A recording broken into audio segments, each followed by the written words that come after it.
Hello! മഴ തോരും മുമ്പേ പുത്തൻ പ്രൊമോ വിശേഷങ്ങളിലേക്ക് എല്ലാ കൂട്ടുകാർക്കും സ്വാഗതം. അങ്ങനെ ഭയങ്കരമായിട്ടുള്ള ട്വിസ്റ്റാട്ടോ കൂട്ടുകാർ ഇന്നത്തെ പ്രൊമോയിൽ നമുക്ക് കാണുവാൻ സാധിക്കുന്നതേ.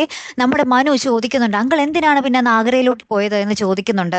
അപ്പൊ നമ്മുടെ ബാലചന്ദ്രൻ പറയുന്നുണ്ട്, "ഗംഗേട്ടന്റെ കയ്യിൽ നിന്നും എനിക്കൊരു കാര്യം അറിയേണ്ടതുണ്ടായിരുന്നു.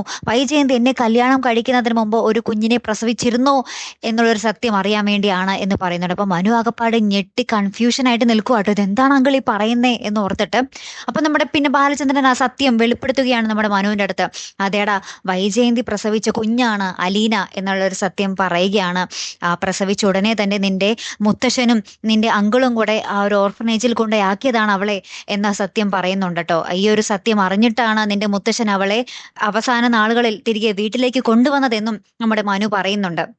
പിന്നീട് മനു നമ്മുടെ അലീനയുടെ അടുത്ത് പോയിട്ട് പറയുന്നുണ്ട്, "ഈ ഒരു സത്യം ഞാൻ അറിഞ്ഞില്ല ആദ്യം അറിയേണ്ടത്. ഞാനല്ലേ നിന്നെ പിന്നീട് നോക്കിയതെല്ലാം. അപ്പൊ ഞാനല്ലേ അറിയേണ്ടത്" എന്നൊക്കെ പറഞ്ഞ് ഭയങ്കര സങ്കടത്തോടു കൂടി നമ്മുടെ മനുവും നമ്മുടെ അലീനയ്ക്ക് മുന്നിൽ ഇങ്ങനെ വിങ്ങി പൊട്ടുവാട്ടോ. അപ്പൊ നമ്മുടെ അലീനയാണെങ്കിൽ "സോറി മനുവേട്ടാ" എന്നൊക്കെ പറഞ്ഞിട്ട് ഇങ്ങനെ കൈകൂപ്പി സോറിയൊക്കെ പറയുവാണ്. ശേഷം നമ്മുടെ മനു അലീനയെ ഇങ്ങനെ ചേർത്ത് കെട്ടിപ്പിടിക്കുന്നുണ്ട് ട്ടോ. ആ ഒരു സങ്കടക്കടലിങ്ങനെ പൊട്ടി വീഴുന്ന ഒരു ദൃശ്യങ്ങളാണേ.